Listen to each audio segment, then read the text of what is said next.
India और China की war की एक ऐसी कहानी जिसके बारे में आपने आज से पहले कभी नहीं सुना होगा।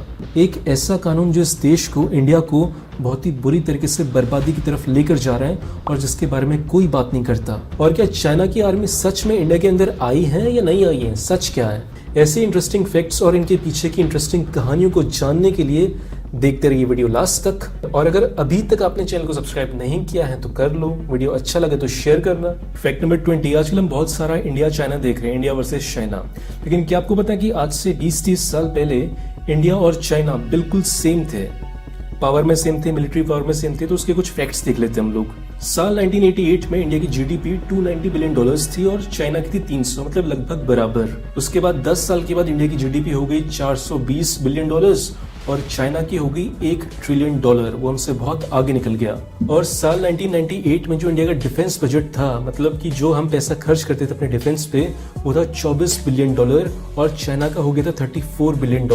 और आज की तारीख में साल 2020 में चाइना इंडिया से 5 गुना बड़ा हो गया है इकोनॉमिक पावर में। इंडिया की इकोनॉमी है $1.2 ट्रिलियन और चाइना की हो गई है $4.6 ट्रिलियन। और इसी का नतीजा ये है कि आज की तारीख में जो डिफेंस बजट है इंडिया का, उससे 3 गुना ज्यादा डिफेंस बजट है चाइना का। इंडिया साल के खर्च करता है $44 बिलियन, वहीं चाइना खर्च करता है $133 बिलियन। हम दोनों देश 1980s में बिल्कुल सेम थे, लेकिन उसके बाद चाइना के नेताओं ने अच्छे काम किए, देश पर फोकस किया, बहुत अच्छे से काम किया। वही हमारे नेताओं ने जी भर के करप्शन किया और जिसकी वजह से आज जो दशा हमारी है वो उसी की वजह से। अगर हमारे नेता भी चाइना के नेताओं की तरह बिल्कुल अच्छे से काम करते तो आज की तारीख में हमारे जो आर्मी वाले बंदे हैं उन्हें भी वही डिफेंसेस के वही सामान मिल पाते, उतने ही हाईटेक सामान मिल पाते जितने की आज की तारीख में चाइना के सोल्जर्स यूज करते हैं। फैक्ट नंबर 19, जो इंडिया और चाइना की वॉर हुई थी 1962 में हुई थी और उसके बाद 1967 में एक खतरनाक युद्ध हुआ था इंडिया और चाइना के बीच, जिसमें इंडिया ने चाइना को हराया था। इंडिया के लगभग 80 सैनिक मार्टिर हो गए थे, शहीद हो गए थे, वहीं चाइना के लगभग 400 सैनिक मारे गए थे। हम सबको लगता है कि 1967 के बाद कोई भी इंडिया और चाइना के बॉर्डर में कोई गोली नहीं चली है, लेकिन ये गलत है। बात है सिक्किम की। इंडियन आर्मी के आसाम राइफल्स के कुछ सैनिक गए हुए थे वहां पे पेट्रोलिंग करने के लिए इंडिया चाइना बॉर्डर पे। तभी चाइना के सैनिकों ने एम्बुश लगाया और उनको धोखे से 4 गोलियां मारी और चारों सैनिकों को मार दिया। तो ये था लास्ट इंस्टेंस जब इंडिया और चाइना बॉर्डर पर गोली चली थी। और उसके बाद जो अभी जून में हो रहा है वो आपको बताइए। फैक्ट नंबर 18, किसी भी देश को कंट्रोल करने के 2 तरीके होते हैं। पहला तरीका नॉर्थ कोरिया यूज करता है और दूसरा तरीका दुनिया के बहुत सारे डेमोक्रेसीज यूज करते हैं। आप बताना कि हमारा देश कौन से वाले में, ठीक है? पहले वाले तरीके में क्या होता है नॉर्थ कोरिया में कि दुनिया की कोई भी इंफॉर्मेशन देश के अंदर आने नहीं देते, पूरे इंटरनेट को कंट्रोल कर लो और कोई भी इंफॉर्मेशन लोगों तक पहुंचने ही मत दो। ये पहला तरीका होता है जनता को कंट्रोल करने का। वहीं दूसरा तरीका ऐसा होता है, उसमें क्या होता है कि जनता को इतनी सारी इंफॉर्मेशन दो, इतनी सारी फेक न्यूज़ फैलाओ, इतनी सारी नॉलेज से भर दो उन्हें फालतू की, कि वो कभी ये सोच ही नहीं पाए कि सही सवाल उठाना कैसे है। जनता को इतनी सारी फेक न्यूज़ दो, अपने सारे आईटी हैंडल्स बनाओ कि जनता कभी सच तक पहुंच ही ना पाए। और इसके लिए यूज करो उस देश की मीडिया का, जो आपको दिन भर बहुत सारी फालतू की इन्फॉर्मेशन से भरती रहेगी आपका दिमाग, ताकि आपका दिमाग कभी खाली हो ही ना सके ये सवाल पूछने के लिए कि जो हमारे टैक्सेस से सरकार चल रही है, उस टैक्सेस से सरकार हमारे लिए कुछ कर भी रही है कि नहीं कर रही है, जो जॉब्स हैं वो आ रही है कि नहीं आ रही है। फैक्ट नंबर 17, अभी 1-2 महीने से इंडिया चाइना के बीच में जो वॉर चल रही है उसमें कुछ लोग बोल रहे हैं कि चाइना वाले इंडिया के अंदर आए थे, कुछ लोग बोल रहे हैं कि नहीं आए थे। बहुत सारे नेताओं ने बोल दिया टीवी पे आके कि कोई नहीं आया था, सब बढ़िया है। लेकिन इसमें सच क्या है? देखो, सबसे पहले हम देखते हैं इंडिया का मैप। इंडिया के मैप में जो हम दिखाते हैं, इंडिया का मैप जो असली में है उसमें अक्साई चीन आता है। तो इसका मतलब कि जो चाइना के सोल्जर्स है वो पहले से इंडिया की धरती पर बैठे हुए हैं, जो हम दुनिया को दिखाते हैं कि हमारा मैप है, ठीक है?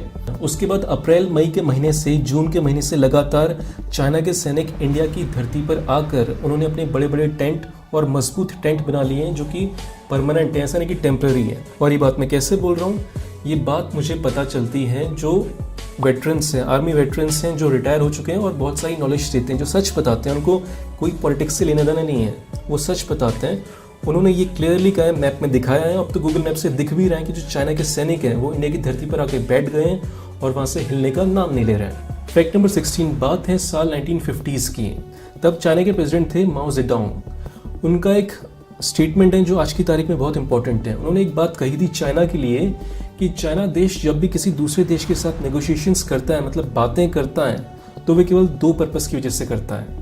पहला कि जब वो बातें चल रही हो तो उस टाइम पर अपनी आर्मी को कैसे मजबूत करना है, अपनी आर्मी को जहाँ पे वॉर होने वाली है वहाँ पे इकट्ठा कैसे करना है, और दूसरा दूसरे देश को कैसे फ्रस्ट्रेट करना है, बातों ही बातों में ऐसे ऐसे घुमाते रहो उसे कि वो एक टाइम के बाद फ्रस्ट्रेट हो जाए।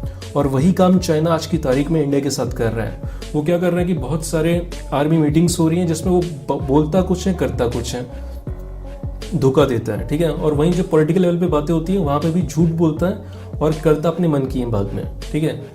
तो ऐसे करके वो हमारी आर्मी को फ्रस्ट्रेट कर रहा है और अपनी आर्मी को लद्दाख बॉर्डर पर लगातार बढ़ाते रह रहे हैं। 10,000 से ऊपर लोग वहाँ पे, 10,000 से ऊपर सैनिक वहाँ पे इकट्ठा हो चुके हैं। फैक्ट नंबर 15, आजकल आपने बहुत सारा सुना होगा कि बॉयकॉट चाइना, जिसकी शुरुआत की सोनम वांगचुक ने, जिन पर बेस्ड थी 3 इडियट्स मूवी। लेकिन क्या आपको पता है कि सोनम वांगचुक ने बहुत सारे ऐसे इन्वेंशंस किए हैं जिसकी वजह से इंडिया के बाहर भी उनका बहुत सारा नाम है। और उसी में से एक इन्वेंशन है आइस टूपा का। इसमें क्या होता है कि लद्दाख में बहुत ज़्यादा पानी की दिक्कत होती है, ठीक है। तो उन्होंने क्या किया कि जब ठंडियों में टेम्परेचर बहुत कम होता है तो वो नदी के पानी को एक साइड लेके जाते हैं और उस पानी से बहुत बड़ा स्टूपा बना लेते हैं आइस का। और जब गर्मियों के दिन होते हैं, जब पानी की दिक्कत होती है, तो उस आइस स्टूपा को पिघला कर वो अपने पानी का यूज करते हैं। और इसी इन्वेंशन की वजह से सोनम वांगचुक को पूरी दुनिया में बहुत सारे अवार्ड्स और मेडल्स भी मिले हैं। फैक्ट नंबर 14, आजकल हम बहुत ज्यादा सुन रहे हैं गलवान वैली के बारे में। तो गलवान वैली की हिस्ट्री जो है ना वो बहुत इंटरेस्टिंग है। देखो, आज से लगभग 100 साल पहले, साल 1885 में ब्रिटिशर्स जा रहे थे वहाँ पे ट्रैकिंग करने के लिए, घूमने के लिए। तभी क्या हो कि वहाँ पे वो लोग गुम हो गए, ट्रैकिंग करते करते वो रास्ता भूल गए थे। तभी उन्हें वहाँ पे एक लड़का मिला, टीनेजर था, 20-21 साल का। उसका नाम था गुलाम रसूल गलवान। तो जब उस बच्चे ने ब्रिटिशर्स को सही रास्ता दिखाया और वहाँ से उनकी जान बचाई, तो ब्रिटिशर्स ने खुश होके उसके नाम पर उस वैली का नाम रख दिया गलवान वैली। और आज की तारीख में वो वैली है जहाँ पे इंडिया और चाइना का भी लड़ाई चल रही है। और उस वैली को चाइना बोलता है कि वो हमारी है, जबकि उस वैली का नाम ही एक इंडियन बंदे के नाम पर रखा हुआ है। फैक्ट नंबर 13, आपने सुना होगा कि पूरी दुनिया वाइब्रेशंस है, हम भी वाइब्रेशंस हैं, और जो पूरे के पूरे यूनिवर्स है वो वाइब्रेशंस पे काम करता है। तो इसी बात को ध्यान में रखते हुए इस बंदे ने पेंटिंग बनाई, जो पेंटिंग मुझे बहुत शानदार लगी। मैंने वीडियो देखा तो आपके साथ शेयर कर रहा हूँ। उसने क्या किया कि एक पेपर लिया, एक कपड़ा लिया, कपड़े के ऊपर उसने बहुत सारे पार्टिकल्स को रख दिया और वाइब्रेट करने लगा, और वाइब्रेशंस के हिसाब से अलग अलग तरह की पेंटिंग्स बनने लग गई, जो दिखने में बहुत ही शानदार और बहुत ही सुंदर लग रही है। फैक्ट नंबर 12, आप इस पिक्चर को एक बार ध्यान से देखो। इस पिक्चर में आपको दिख रहा है, क्या दिख रहा है कि बहुत सारे सैनिक जा रहे हैं और एक सैनिक ने अपने कंधे पर एक गधे को बिठाया हुआ है। ऐसा क्यों किया उन्होंने, क्या लगता है आपको? ऐसा उन्होंने इसलिए नहीं किया क्योंकि उनको गधे से बहुत ज्यादा प्यार है। ऐसा उन्होंने इसलिए किया है क्योंकि वर्ल्ड वॉर 2 की ये फोटो है। उस समय जो लैंड माइन्स होती थी वो बहुत ज्यादा बिछाई जाती थी, और उसके ऊपर अगर एक भी बंदे ने पांव रखा तो आसपास के सारे बंदे मारे जाएंगे। और वो गधे को अपने साथ लेके जा रहे थे क्योंकि गधे से बहुत ज्यादा सामान उठवाना होता है। लेकिन उस टाइम पर जब उन्हें पता था कि सामने लैंड माइन्स आने वाली है, और अगर गधे ने उसके ऊपर पांव रख दिया तो गधा तो मरेगा ही, उसके साथ साथ जितने सैनिक हैं सब मरेंगे। इसलिए वो गधे को अपनी पीठ पर बिल्कुल मस्त तरीके से ले जा रहे हैं और गधे मजे कर रहे हैं। Fact number 11, electoral bonds. इस 2 शब्दों को याद रखना। इन 2 शब्दों की वजह से हमारा देश बर्बादी की तरफ बहुत खतरनाक तरीके से जा रहा है। कैसे, मैं बताता हूँ। इंडिया में सबसे बड़ी चीज क्या होती है? इलेक्शंस में कौन लड़ते हैं? पार्टियां लड़ती हैं, और पार्टियों को लड़ने के लिए चाहिए होते हैं पैसे। और वो पैसे आते कहाँ से हैं? पैसे उन्हें देते हैं बड़े बड़े इंडस्ट्रियलिस्ट, जैसे टाटा अंबानी देते हैं, बड़ी बड़ी कंपनियां देती हैं, ठीक है। आज से 3-4 साल पहले तक ये लॉ था कि जो भी उन्हें डोनेशन मिलेगा उसके बारे में हमें पता रहेगा कि वो पैसा आ कहाँ से रहा है। लेकिन एक बहुत ही शानदार लॉ लेके आया है जिससे कि देश बर्बादी की तरफ जा रहा है, और उस लॉ का नाम है इलेक्टोरल बॉन्ड्स। उसमें क्या होगा कि उन्हें पार्टीज को कौन पैसा दे रहा है ये किसी को कभी भी पता नहीं चलेगा, जनता कभी जान ही नहीं सकती। और इससे होगा क्या? इससे देश बर्बाद कैसे होगा? देखो, चाइना की कोई भी कंपनी, चाइना की स्पाई एजेंसी, रशिया की स्पाई एजेंसी, KGB, USA की एजेंसी किसी भी पार्टी को पैसा दे सकती है और उस पार्टी से को हेल्प कर सकती है इलेक्शन जीतने में। और इलेक्शन जीतने के बाद वो पार्टी देश के लिए काम नहीं करेगी, देश की जनता के लिए काम नहीं करेगी, वो पार्टी काम करेगी उसके लिए जिसने उसे पैसे दिए। अब वो पैसा उसे चाइना से आया, रशिया से आया, USA से आया, कौन जानता है? कोई नहीं जानता। तो तभी आपको लगता होगा कभी कभी कोई नेता जो हमारे हैं वो डिसीजन ऐसे लेते हैं जिससे देश को फायदा नहीं होता, किसी और देश को फायदा होता है। तो ऐसा बिल्कुल हो सकता है कि इलेक्टोरल बॉन्ड्स में उस पार्टी को जीतने के लिए विदेश से पैसा आयो, फॉरेन से पैसा आयो, और उस पैसे का वो अभी कर्ज निभा रहा हो और उसी देश के लिए काम कर रहा हो और एक्टिंग ऐसे कर रहा हो कि जैसे हमारे देश के लिए काम कर रहा है। आपको क्या लगता है, कमेंट से बताना। फैक्ट नंबर 10, काला कच्चा गैंग। ये एक ऐसी गैंग थी पंजाब में जो चोरी करती थी। चोरी तो सब करते थे, ये अलग क्या करते थे? ये क्या करते थे कि चोरी करने से पहले ही अपनी पूरी बॉडी पर ग्रीस लगा लेते थे और फिर जाते थे चोरी करने के लिए। ऐसा वो इसलिए करते थे क्योंकि चोरी करने के बाद जब लोग इन्हें पकड़ने की कोशिश करते थे तो ये इतनी तेजी से भागते थे और इनकी बॉडी पर ग्रीस लगा होता था तो कोई भी इन्हें पकड़ ही नहीं पाता था। तो ये बहुत ही शानदार तरीका था पंजाब के चोरों का।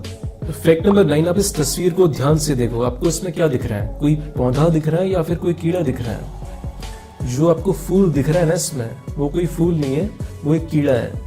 इस कीड़े की टेक्निक होती है कि वो अपने शेप को चेंज कर लेता है और एक फूल की तरह बन जाता है ताकि जो भी इसके शिकार है उसके पास आए, और जब वो पास आएंगे तो उनका खेल हो जाएगा। नेचर के बारे में हमें बहुत बार ऐसा लगता है कि हमें सब कुछ पता चल चुका है, लेकिन फिर नेचर एक ऐसा पैंतरा फेंकती है कि हमें लगता है कि यार हमें तो अभी कुछ भी नहीं पता इसके बारे में। फैक्ट नंबर 18, ये फैक्ट है एक लड़की का जिसने एक लेगिंग्स पहनी हुई थी और उस लेगिंग्स का कलर था स्नेक शेप्ड। मतलब कि कोई बंदा जो उसे पहली बार देखेगा तो उसे ऐसा लगता था कि जैसे उसने सांप लेटा हुआ है, ठीक है। तो ऐसी ही लड़की एक बार लेटी हुई थी और बेड से बाहर, रजाई के बाहर इसका एक पाँव निकला हुआ था। तभी उसके पापा आते हैं कमरे के अंदर। वो अचानक से शॉक हो जाते हैं कि उन्हें लगता है ये तो सांप है। फिर उठाते हैं अपना बैट और बैट से तोड़ देते हैं उसकी लड़की की टांग। उन्हें लगता है कि मैं सांप को मार रहा हूँ, लेकिन लड़की की टांग टूट जाती है। ये था interesting fact. Fact number 7, NASA ने ऐसी बहुत सारी इन्वेंशंस की हैं जिसका यूज हम आज की तारीख में करते हैं, और ऐसा ही एक नया तरीका जो नई इन्वेंशन होने वाली है उस नए तरीके में आता है। तो जब भी नासा के जो एस्ट्रोनॉट्स हैं वो जब बाहर जाते हैं स्पेस सूट में तो वो बहुत ही एक्सट्रीम टेम्परेचर, बहुत ही ज़्यादा ठंडी और बहुत ही ज़्यादा गर्मी को फेस करते हैं। तो उसी चीज़ का यूज़ करते हुए, उसी कपड़े का यूज़ करते हुए एक कंपनी है जिसका नाम है ओरोस। उसने एक ऐसा कपड़ा बनाया है जो बहुत एक्सट्रीम ठंडी को सफ़र कर सकता है, बहुत ही एक्सट्रीम ठंडी को झेल सकता है। इस कपड़े को पहनने के बाद बाहर चाहे जितनी भी ज़्यादा ठंडी हो जाए, अंदर आपको हमेशा गर्म लगेगा। और इसी चीज़ का टेस्ट करने के लिए लिक्विड नाइट्रोजन को इसके ऊपर फेंका गया जो कि बहुत ठंडी होती है। उसके बाद भी जो इसके अंदर इंसान था जिसने कपड़ा पहन रखा था उसको कोई फर्क नहीं पड़ा। फैक्ट नंबर 6, हर सेकंड इस दुनिया में कितने बच्चे पैदा होते हैं? हर सेकंड इस दुनिया में 4 बच्चे पैदा होते हैं। इसके हिसाब से हर मिनट में 250 बच्चे पैदा होते हैं, हर घंटे में 15,000 बच्चे पैदा होते हैं और एक दिन में 3,60,000 बच्चे पैदा होते हैं। फैक्ट नंबर 5, एक ऐसी मिर्ची जिसे खाने के बाद आपकी जान भी जा सकती है। लेकिन ये जो मिर्ची है ये कोई नेचुरल नहीं है, इसे इंसानों ने बनाया और उस मिर्ची का नाम है ड्रैगन्स ब्रेथ चिली पेपर। लेकिन अब सवाल ये उठता है कि इतनी खतरनाक मिर्च को बनाया क्यों गया? इसलिए बनाया गया था ताकि एनेस्थीसिया दिया जा सके। किसी इंसान का जब ऑपरेशन करना है तो उसकी स्किन पर लगाकर उसकी स्किन को नम किया जा सके, इसलिए इस मिर्च का इन्वेंशन हुआ था। इस मिर्च को बनाने वाले माइक स्मिथ कहते हैं कि जब उन्होंने इस मिर्च को थोड़ा सा अपनी जुबान के बिल्कुल टच किया था तो उन्हें इतना दर्द हुआ जितना कि उन्हें अपनी पूरी जिंदगी में कभी नहीं हुआ था। फैक्ट नंबर 4, क्या आपको पता है कि जो ट्विंस पैदा होने की जो रेट है वो बहुत तेजी से बढ़ते जा रहा है। आज से 200 साल पहले जितने ट्विंस पैदा होते थे उसके 100 साल के बाद बहुत ज्यादा होने लग गए। मतलब 18वीं शताब्दी में जितने होते थे 19वीं शताब्दी में उसके ज्यादा होने लग गए। और आज की तारीख में ट्विंस इतने ज्यादा पैदा होते हैं जितने कि आज से पहले कभी नहीं होते थे। साइंटिस्ट का मानना है कि ऐसा इसलिए हो रहा है क्योंकि जब भी लेडी बहुत लेट उम्र में बच्चा पैदा करती हैं तो उसके ट्विंस पैदा होने की संभावना, पॉसिबिलिटी बहुत ही हाई हो जाती है। और आज की तारीख में लड़कियां बहुत ही लेट उम्र में शादी करती हैं और इसी की वजह से जो ट्विंस हैं वो बहुत ज्यादा पैदा हो रहे हैं पुराने समय के मुकाबले। फैक्ट नंबर 2, अगर आप 1980s में से 30-40 साल पहले किसी भी बच्चे से पूछते कि वो बड़ा होकर क्या बनना चाहता है तो वो बोलता था कि मुझे एस्ट्रोनॉट बनना है बड़े होकर। क्यों? इसलिए क्योंकि उस समय जिन लोगों का सबसे ज्यादा नाम हो रहा था वो थे एस्ट्रोनॉट्स, क्योंकि उस समय बहुत सारे एस्ट्रोनॉट्स धरती से बाहर स्पेस में जा रहे थे। तो जो दुनिया में बोलबाला था तो सारा का सारा एस्ट्रोनॉट्स का था। तो एस्ट्रोनॉट्स बनना उस समय बहुत कूल था, इसलिए उस समय के बच्चे एस्ट्रोनॉट्स बनना चाहते थे। और वहीं हम आज का देखें तो आज के ज्यादातर बच्चे बनना चाहते हैं यूट्यूबर, क्योंकि यूट्यूबर बनना आज की तारीख में सबसे ज्यादा कूल काम है और जो कूल होता है वो बच्चे कॉपी करते हैं। फैक्ट नंबर 1, इंडिया और चाइना की आर्मी का एक ऐसा किस्सा जिसके बारे में जानकर आपको बहुत ही गर्व होगा। देखो, बात है सूडान की, साउथ सूडान जो कि अफ्रीका में पड़ता है। वहां पे होता क्या है कि यूएन की तरफ से सारे देशों की सेना जाती है, इंडिया की भी जाती है, चाइना की भी जाती है। तो तभी क्या हुआ कि चाइना की सेना वहां पे बैठी हुई थी। प्रोटेक्शन कर रही थी अपनी जगह की। तभी जो सूडान के बिल्कुल रेबल्स थे, वहाँ के जो गुंडे थे, वो गन्स के साथ आए और वो इतने खतरनाक तरीके से आए कि चाइना की आर्मी के बंदे अपनी पोस्ट को छोड़कर वहां से भाग गए। ठीक है। उसके बाद क्या हुआ कि इंडिया की आर्मी को वहां पे रिजर्व में रखा गया था कि कभी कुछ गलत हो जाता है तो इंडिया की आर्मी को रिजर्व में रखा हुआ था। और इंडिया की यूनिट थी 17 कुमाऊं, जो कि उत्तराखंड की है। तो फिर इंडिया की आर्मी को भेजा गया उन रेबल्स से लड़ने के लिए। तो इंडिया की आर्मी ने तब जाकर उन रेबल्स को वहां से भगाया और वहां के लोगों को वहां से बचाया। तो ये हमें दिखाता है कि चाहे चाइना हमसे टेक्नोलॉजी में बहुत आगे हो, लेकिन जो करेज की बात होती है, देशभक्ति की बात होती है, जो अंदर दम होता है फौजियों में, वो इंडिया के फौजियों में बहुत ज़्यादा होता है। सेम चीज़ देखी गई थी 1962 में, जब चाइना के हज़ारों सैनिक आ गए थे इंडिया के कुछ 100 सैनिकों के ऊपर। तो इंडिया के सैनिक इतनी बुरी तरीके से लड़े थे कि चाइना के सैनिक ज़्यादा होने के बावजूद भी बिल्कुल दुम दबा के पीछे भागे थे। आप किसी भी मिलिट्री एक्सपर्ट से पूछना, वो आपको बताएगा कि 1962 में जो हुआ था वो सच था कि नहीं था। और जो करेज का मामला है, वहाँ पे चाइना की आर्मी ज़्यादा मजबूत है या फिर इंडिया की आर्मी ज़्यादा मजबूत है। और जब भी आप किसी मिलिट्री एक्सपर्ट से पूछोगे कि वॉर लड़ी कैसे जाती है और जीती कैसे जाती है, तो वो ये बताते हैं कि जो वेपन है वो चाहे कितना भी हाईटेक क्यों ना हो, आपकी जीत इस बात पर निर्भर करती है कि उस वेपन को चलाने वाला जो पीछे बंदा है उसके अंदर करेज कितनी है, उसके जिगर में दम कितना है। तो ये हिस्ट्री भी बताती है हमें और प्रेजेंट भी बताता है कि इंडिया की आर्मी चाइना की आर्मी से बहुत ज़्यादा करेज के मामले में आगे है। तो दोस्तों, आज की वीडियो में बस इतना ही। वीडियो अच्छा लगे तो लाइक करना, बेकार लगा तो डिसलाइक करना। कुछ कहना चाहते हैं, पूछना चाहते हैं तो इस जगह पर आ जाओ।